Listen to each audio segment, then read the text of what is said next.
चला तर विद्यार्थी मित्रांनो, माझ्या YouTube चॅनलवरती तुम्हा सर्वांचे मनापासून स्वागत करते। विद्यार्थी मित्रांनो, आज आपण अतिशय महत्त्वाचा आणि इयत्ता 10वी आणि 12वीच्या बोर्डाला परीक्षेत विचारला जाणारा हा ग्रामरचा टॉपिक आज आपण या ठिकाणी या व्हिडिओमध्ये बघणार आहोत।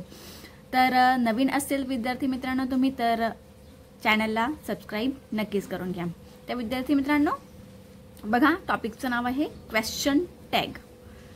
हा प्रश्न 1 मार्कासाठी ग्रामर मध्ये विचारला जातो। ठीक आहे, त्यालाच ऍड क्वेश्चन टॅग किंवा क्वेश्चन टॅग असे सुद्धा म्हणतात। मग आपण बघून घेऊया क्वेश्चन टॅग म्हणजे काय।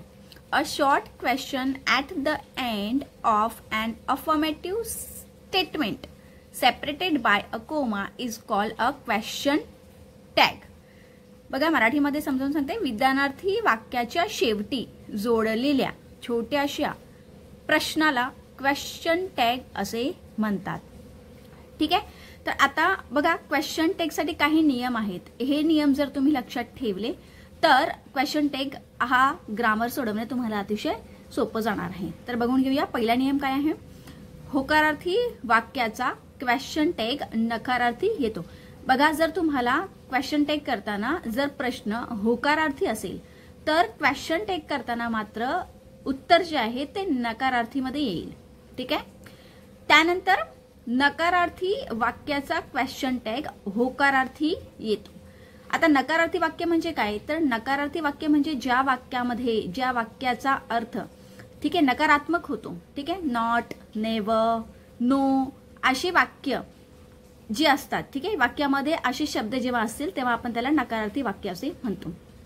तर नकारार्थी वाक्याचा मात्र क्वेश्चन टॅग करताना होकारार्थी त्याचं उत्तर येणार आहे। त्यानंतर तिसरा आहे बघा, नकारार्थी क्वेश्चन टॅग मध्ये सहाय्यकारी क्रियापदांची लघु रूपे वापरतात। तर आता सहाय्यकारी क्रियापदे कोणकोणते आहेत, तर एम, इज, आर, वॉज, वर हे सगळे सहाय्यकारी क्रियापद आहेत। तर या सहाय्यकारी क्रियापदांची जी लघु रूपे आहेत ते या ठिकाणी आपण वापरत असतो। ठीक आहे, उदाहरण बघून घेऊया म्हणजे तुमच्या अजून लक्षात येऊन जाईल।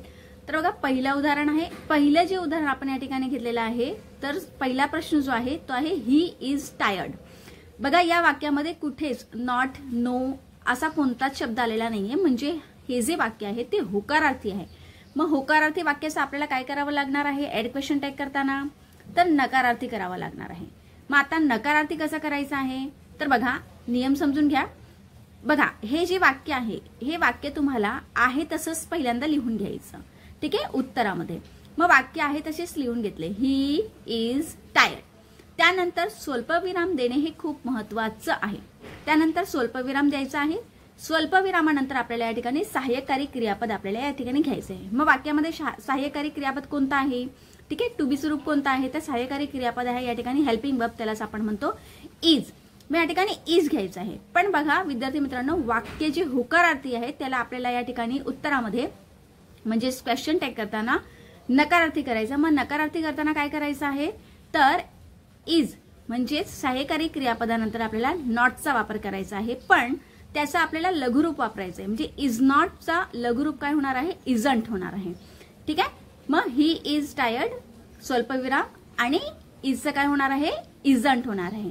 त्यानंतर वाक्यामध्ये जो कर्ता असतो, ठीक आहे, तो कर्ता आपल्याला या ठिकाणी शेवटी घ्यायचा आहे। मग वाक्यामध्ये कर्ता कोणता आहे, तर तो आहे म्हणजे ही आहे। मग ही कर्ता या ठिकाणी आपण घेतलेला आहे। आणि शेवटी मात्र क्वेश्चन मार्क द्यायला विसरायचं नाहीये, कारण आपण क्वेश्चन टॅग बनवतोय। मग क्वेश्चन टॅग बनवताना आपल्याला क्वेश्चन मार्क देणे हे खूप महत्वाचे आहे। आता दुसरं एक वाक्य बघूया। बघा, दुसरं वाक्य जे आहे ते you are not a student. बघा, वाक्यामध्ये कुठेतरी नॉट आलेला आहे। नॉट आलेला आहे म्हणजे हे वाक्य नकारार्थी आहे। हे वाक्य कसं आहे, नकारार्थी आहे। मग नकारार्थी वाक्याचा क्वेश्चन टॅग करताना काय होणार आहे, होकारार्थी होणार आहे। म्हणजे आपल्याला ह्याचं उलट करायचं आहे। नकारार्थी आहे तर आपल्याला होकारार्थी करायचं आहे, होकारार्थी असेल तर नकारार्थी करायचा असतो। मग उत्तर लिहिताना कसं लिहिणार, पहिले आपण वाक्य आहे तसंच लिहून घेतलं, you are not a student. त्यानंतर आपल्याला या ठिकाणी स्वल्पविराम द्यायचा आहे। स्वल्पविराम दिल्यानंतर या ठिकाणी जे सहाय्यकारी क्रियापद आहे ते या वाक्यामधलं लिहायचं असते। मग सहाय्यकारी क्रियापद आहे आर। मग आर लिहिल्यानंतर या ठिकाणी नॉट वापरायची गरज आहे का, तर नाही, कारण वाक्यामध्ये ऑलरेडी प्रश्नामध्ये नॉट आहे। मग आपल्याला या ठिकाणी उत्तर लिहिताना मात्र म्हणजे ऍड क्वेश्चन टॅग करताना मात्र आपल्याला होकारार्थी करायचं आहे, म्हणून या ठिकाणी आपण नॉट वापरणार नाही. ठीक आहे. सहाय्यकारी क्रियापद लिहिल्यानंतर आपल्याला या ठिकाणी कर्ता वापरायचा असतो. मग या वाक्यामध्ये कर्ता आहे यू. यू लिहिल्यानंतर आपल्याला शेवटी काय द्यायचं आहे तर क्वेश्चन मार्क द्यायचा आहे. तर अशा पद्धतीने विद्यार्थी मित्रांनो होकारार्थी वाक्याचं नकारार्थी क्वेश्चन टॅग आणि नकारार्थी वाक्याचं होकारार्थी क्वेश्चन टॅग या पद्धतीने अतिशय सोपा हा टॉपिक आपल्याला होता. तर बघा विद्यार्थी मित्रांनो, नियम मात्र तुम्हाला लक्षात ठेवायचा आहे. नियमाचा जर स्क्रीनशॉट तुम्हाला पाहिजे असेल तर काढून ठेवायचा आहे.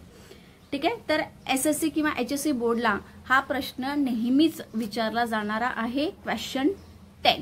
ठीक आहे. तर अतिशय सोपा आहे. एक दोनदा तुम्ही प्रॅक्टिस केली की हा प्रश्न तुम्हाला अतिशय कमी वेळेत तुम्हाला हा प्रश्न सोडवता येणार आहे. हा ग्रामर तुम्हाला सोडवता येणार आहे आणि 1 मार्क तुमचे कुठेच जाणार नाही.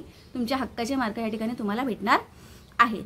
तर ते विद्यार्थी मित्रांनो, व्हिडिओ आवडला असेल तर लाईक आणि शेअर करायला मात्र विसरू नका. आणि नेक्स्ट व्हिडिओमध्ये पुढच्या व्हिडिओमध्ये तुम्हाला कोणत्या ग्रामरमध्ये अडचण आहे किंवा एखादा ग्रामरचा टॉपिक तुम्हाला समजत नसेल तर मला कमेंट बॉक्समध्ये नक्कीच कळवायचं आहे. त्यावर आपण पुढचा व्हिडिओ बनवूया. धन्यवाद.